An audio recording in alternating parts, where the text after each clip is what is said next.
Hello friends, કેમ છો નમસ્કાર મિત્રો, બધા? સ્વાગત છે સ્વાગત છે તમારું આ તમારું ચેનલ આપણી ડેઇલી આ લાઈફ હેલ્થ યુઝિસ રિલેટેડ ચેનલમાં, રસોડું જેમાં મારું આપણે દવાખાનુંમાં, જેમાં આયુર્વેદિક આપણે ઉપચારો અને ઘરેલું નુસ્ખાઓ આયુર્વેદિક વિશે વાત આધારિત અને કરીશું. હેલ્થ રિલેટેડ વિડીયો અપલોડ કરતા હોઈએ છીએ.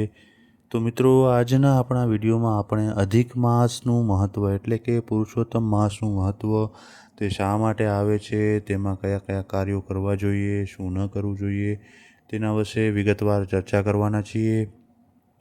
તો ચાલો આગળ વધીએ આજના વિડીયોમાં. મિત્રો, સૌપ્રથમ જોઈએ અધિક માસ એટલે કે પુરુષોત્તમ માસનું મહત્ત્વ.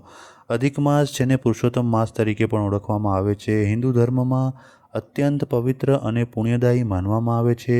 સામાન્ય રીતે દર 32 મહિના 16 દિવસ અને 8 કલાક પછી એક વધારાનો ચંદ્રમાસ આવે છે, જેને અધિક માસ કહેવામાં આવે છે.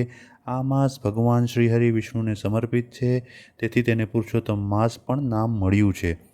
મિત્રો, અધિક માસ કેવી રીતે આવે છે? તો હિન્દુ પંચાંગ ચંદ્ર અને સૂર્ય બંનેની ગતિ પર આધારિત છે. ચંદ્ર વર્ષ આશરે 354 દિવસનું હોય છે, જ્યારે સૂર્ય વર્ષ 365 દિવસનું હોય છે. બંને વચ્ચે લગભગ 11 દિવસનો તફાવત હોય છે. આ તફાવતને સમતોલ કરવા માટે લગભગ 3 વર્ષે એક વધારાનો માસ ઉમેરવામાં આવે છે, જેને અધિક માસ કહેવામાં આવે છે.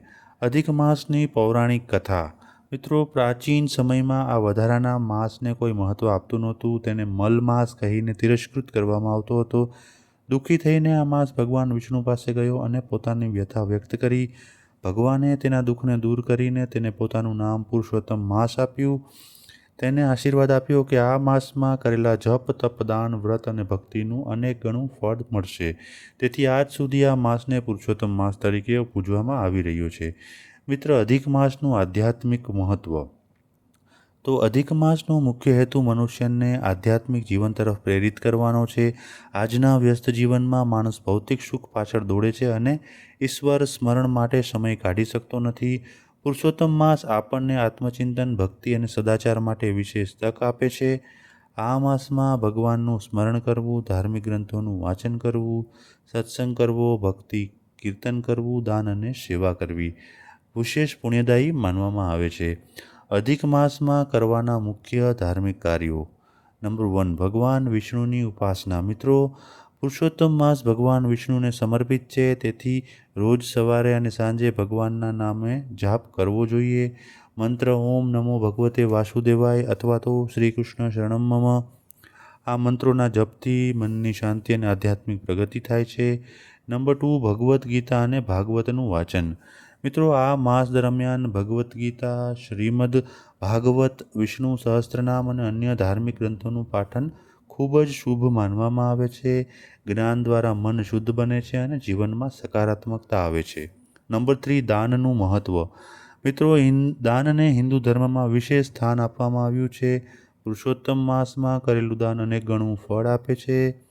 દાનમાં અન્નદાન, વસ્ત્રદાન, ગૌસેવા, ગરીબોને મદદ, પાણીનું પરબ, ધાર્મિક પુસ્તકોનું વિતરણ ખૂબ જ શુભ માનવામાં આવે છે.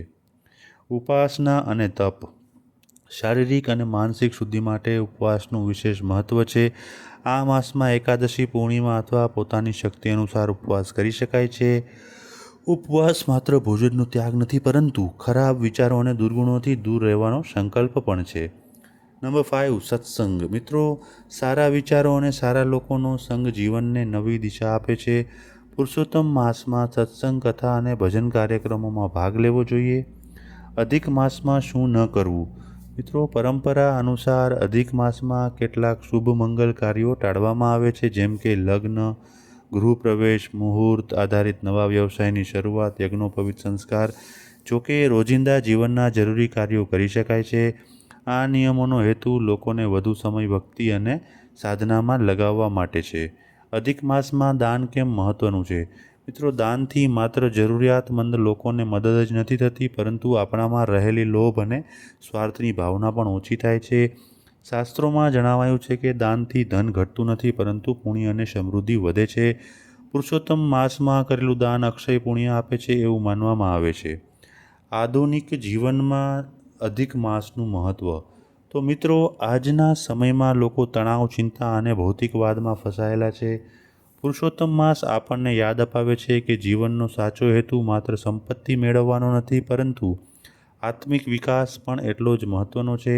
આ માસ દરમિયાન મોબાઈલ અને સોશિયલ મીડિયાનો ઉપયોગ ઓછો કરવો, પરિવાર સાથે પ્રાર્થના કરવી, સારા પુસ્તકો વાંચવા, સારા કાર્યોમાં ભાગ લેવો, આવી પ્રવૃત્તિઓ જીવનમાં નવી ઉર્જા અને શાંતિ લાવે છે.